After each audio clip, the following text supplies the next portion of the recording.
Bismillahirrahmanirrahim. Assalamu alaikum students. I hope you all are fine.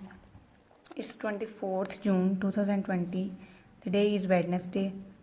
Class 9th subject Physics, chapter number 8 Thermal Properties of Matter. In previous lecture we discussed about evaporation, and in today's lecture we are going to discuss thermal expansion. Our article is 8.8 Thermal Expansion. What is thermal expansion? अगर हम लोग इसके नाम से ही check करें, topic के नाम से ही चेक करें तो क्या मतलब है? थर्म मीन हीट और एक्सपेंशन मीन, ये एक्सपेंशन है जो वर्ड, ये एक्सपैंड से निकला जिसका मतलब है फैल जाना। और हम इसकी डेफिनेशन कैसे करते हैं? Expansion due to heating is called thermal expansion. मतलब हम लोग देखें कि एक्सपेंशन, थर्मल एक्सपेंशन में होता क्या है? हमारे पास जो ज़्यादातर सब्सटेंसेज हैं, सॉलिड, लिक्विड और गैसेज जो भी है, इनको मोस्टली क्या होता है, हीट करने पे ये सारी चीज़ें एक्सपेंड करती हैं और कूल डाउन करने पे कॉन्ट्रैक्ट करती हैं, ठीक है। और एक्सपेंड करने का मतलब है उनकी लेंथ या फिर वॉल्यूम इंक्रीज़ होता है, ठीक है। एक्सपेंड करने का मतलब है कि लेंथ या फिर वॉल्यूम इंक्रीज़ हो गया। अब हम इसको देखते हैं कि एक बीकर में वाटर लिया और स्टार्ट पे उसका वाटर लेवल इतना था, जब आप उसको हीट प्रोवाइड करेंगे तो वाटर में से वेपर्स निकलेंगे, स्टीम बनना स्टार्ट होगी। तो बिल्कुल माइनर सा इतना इस तरह से उसका लेवल जो है वो थोड़ा सा अप हो जाएगा वाटर का, मतलब कि उसका वॉल्यूम थोड़ा सा इंक्रीज़ हो जाएगा। या फिर एक दूसरी एग्जांपल कि आपने वाटर लिया, उसको फ्रीज़ किया, तो वो आइस क्यूब की फॉर्म में हमारे पास इतना था वाटर स्टार्ट में, तो हमारे पास जो आइस क्यूब आया वो इतना आया, मतलब वो श्रिंक हो गया, कॉन्ट्रैक्ट हो गया। एक्चुअली हमारे इन्वायरमेंट में जितनी भी चीज़ें हैं वो सारी की सारी एक्सपैंड होती हैं हीट करने पे और कॉन्ट्रैक्ट होती हैं, मोस्टली कॉन्ट्रैक्ट होती हैं कूल डाउन करने पे। लेकिन ये उनके अंदर से उनके जो वॉल्यूम या फिर लेंथ में जो इंक्रीज़, उनकी लेंथ में चेंज जो आ रहा है, इंक्रीज़ और डिक्रीज़ या फिर वॉल्यूम के रिस्पेक्ट से देखें तो वो बहुत माइनर सा होता है। इतना मतलब माइनर है कि हम लोग उसको फील ही नहीं करते, हम लोग उसे अब नोटिस ही नहीं कर रहे होते। अदरवाइज जो बेसिक है कि हीटिंग करने पे एक्सपेंशन ज़रूर होती है, ठीक है। इस तरह से हम लोगों ने क्या देखा कि टेम्परेचर इंक्रीज़ करने से काइनेटिक एनर्जी इंक्रीज़ करती है और काइनेटिक एनर्जी के इंक्रीज़ करने से बॉडीज़ या फिर सब्सटेंसेस एक्सपेंड करती हैं। अब हम लोग देखते हैं इसको कि कंसीडर किया था हम लोगों ने एक रॉड या फिर मेटल रॉड या फिर आयरन बार जिसकी ओरिजिनल लेंथ थी L0 और उसका ओरिजिनल टेम्परेचर था T0। और जब हम लोगों ने उसका टेम्परेचर T0 से T तक इंक्रीज़ किया, मतलब डेल T कोई चेंज इन टेम्परेचर लाया, तो उसकी लेंथ L0 की से L तक हो गई, जो कि फाइनल लेंथ या फिर फाइनल लेंथ हमारे पास आ गई, या फिर सेकंड वाली लेंथ जो चेंज हो गई। और उसको हम लोग कैसे शो करेंगे? डेल L से। डेल L मतलब चेंज इन लेंथ। तो हमारे पास जो पैरामीटर्स आए हैं अपने एक्सपेरिमेंट्स के वो क्या है? Del T change in temperature, del T is equals to final temperature minus original temperature, ठीक है।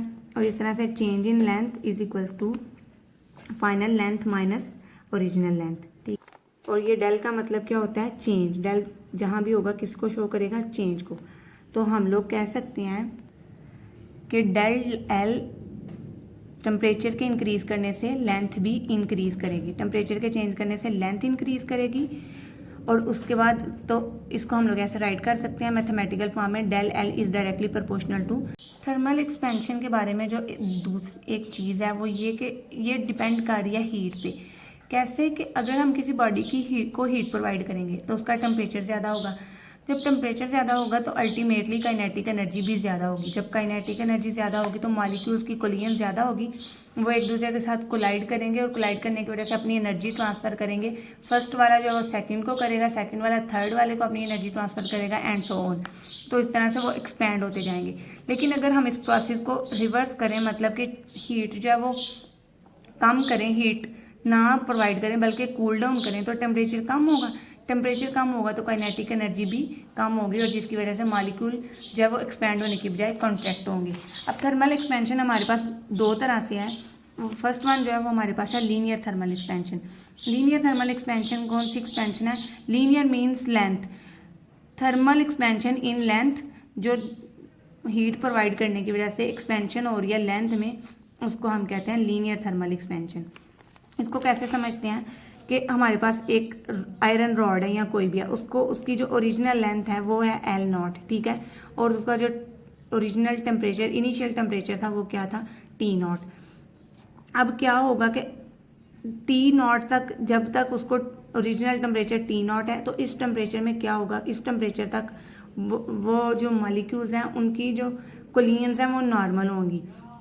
लेकिन अगर हम लोग टेम्परेचर इंक्रीज कर दें T तक, तो क्या होगा कि कुल मॉलिक्यूल्स की कोलियंस ज़्यादा हो जाएंगी, और हमारा जो आयरन बार है या फिर इस तरह से कोई हमने लिया हुआ है बार, उसकी लेंथ जो है वो इंक्रीज हो जाएगी L तक, ठीक है। ये ऐसे ही है बिल्कुल जैसे अगर एक बॉल को आप लोग हिट कर, दो बॉल्स हैं और एक बॉल को हिट किया, फर्स्ट वाली बॉल को आप लोगों ने हिट किया, फर्स्ट वाली बॉल के थ्रू आप लोगों ने सेकंड वाली बॉल को हिट किया, तो क्या होगा, सेकंड वाली बॉल जो है वो आगे चली जाएगी, या फिर अगर कोई थर्ड बॉल आ गया तो उसको हिट करेगी। बिल्कुल यही प्रोसेस इसमें है कि पहला मॉलिक्यूल अपनी एनर्जी दूसरे को ट्रांसफ़र करेगा, दूसरा तीसरे को, तीसरा चौथे को, और इस तरह से हीट, जब उनको हीट प्रोवाइड की जाएगी तो उनकी लेंथ जो है वो इंक्रीज हो जाएगी, तो लेंथ जो है वो एक्सपेंड हो जाएगी।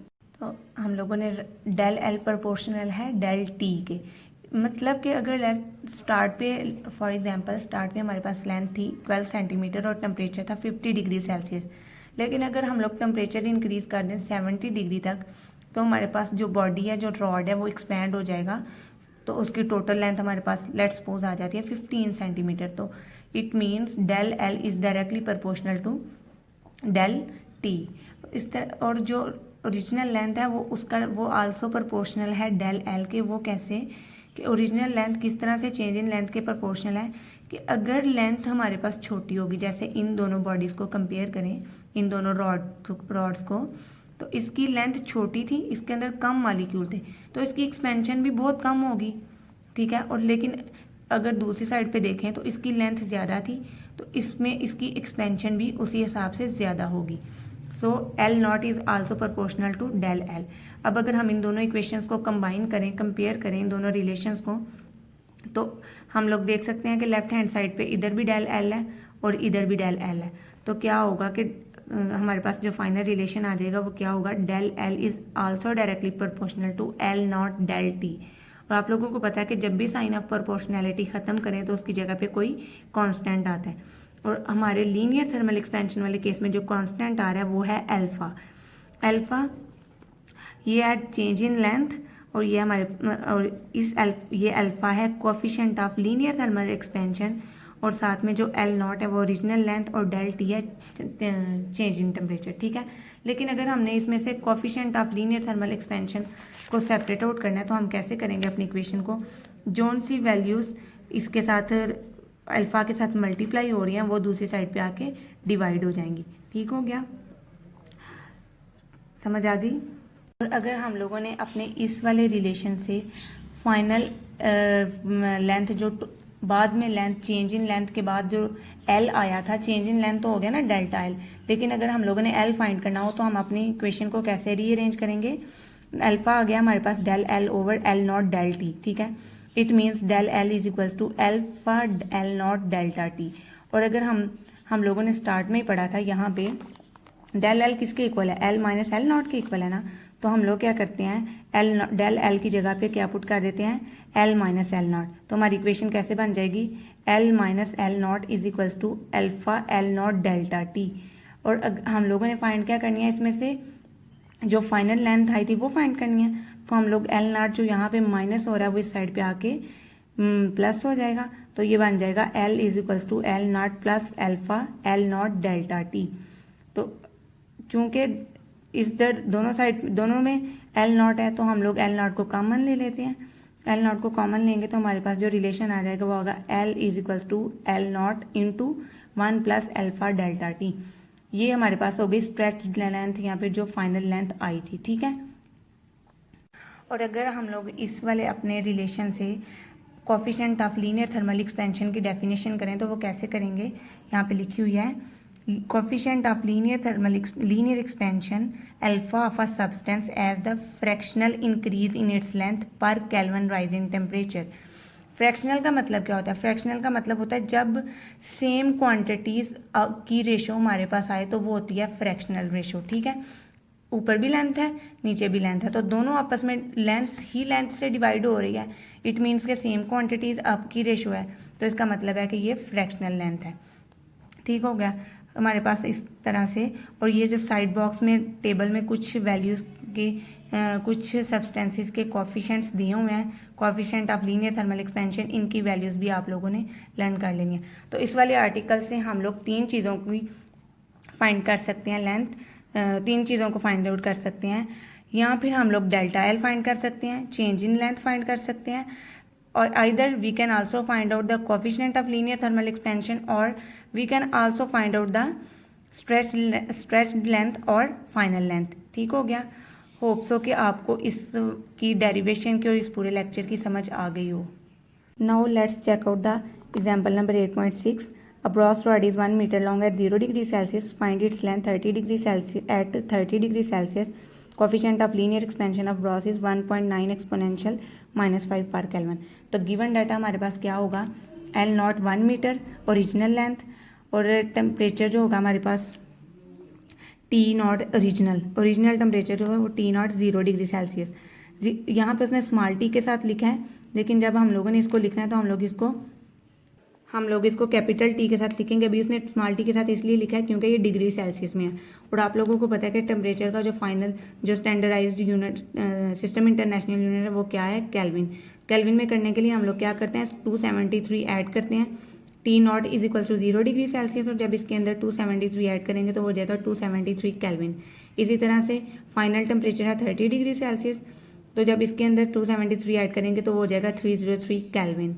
डेल टी अगर हम लोगों ने फाइंड करना है तो वो कैसे हो जाएगा, final temperature minus original temperature, 303 में से 273 को माइनस करेंगे तो आ जाएगा 30 केल्विन। अब coefficient of linear expansion given है स्टेटमेंट में हमारे पास अल्फा हमारे पास गिवन है, उसकी वैल्यू राइट की। फार्मूला अभी हम लोगों ने डिराइव किया है, ये वाला फार्मूला यूज़ करेंगे। अभी बताया था कि लेंथ के लिए हम लोगों ने फाइनल लेंथ फाइंड करनी हो तो ये वाला फार्मूला यूज़ करेंगे, क्योंकि स्टेटमेंट में उसने हमसे पूछी ही इसकी लेंथ है एट 30 डिग्री सेल्सियस। तो हम लोग फार्मूला अपना राइट करेंगे, L is equals to L naught into 1 plus alpha delta T. सबकी वैल्यूज पुट करेंगे, L not 1 metre, 1 as it is आ जाएगा। अल्फा की वैल्यू गिवन है 1.9 एक्सपोनेंशियल -5, और चेंज इन टेम्परेचर हमारे पास आया है 30 केल्विन। सारी वैल्यूज पुट करेंगे और अपनी इक्वेशन को सॉल्व करेंगे तो हमारे पास जो आ जाएगा answer, L is equals to 1.00057 metre. ये हो जाएगी उसकी फाइनल लेंथ। क्लियर।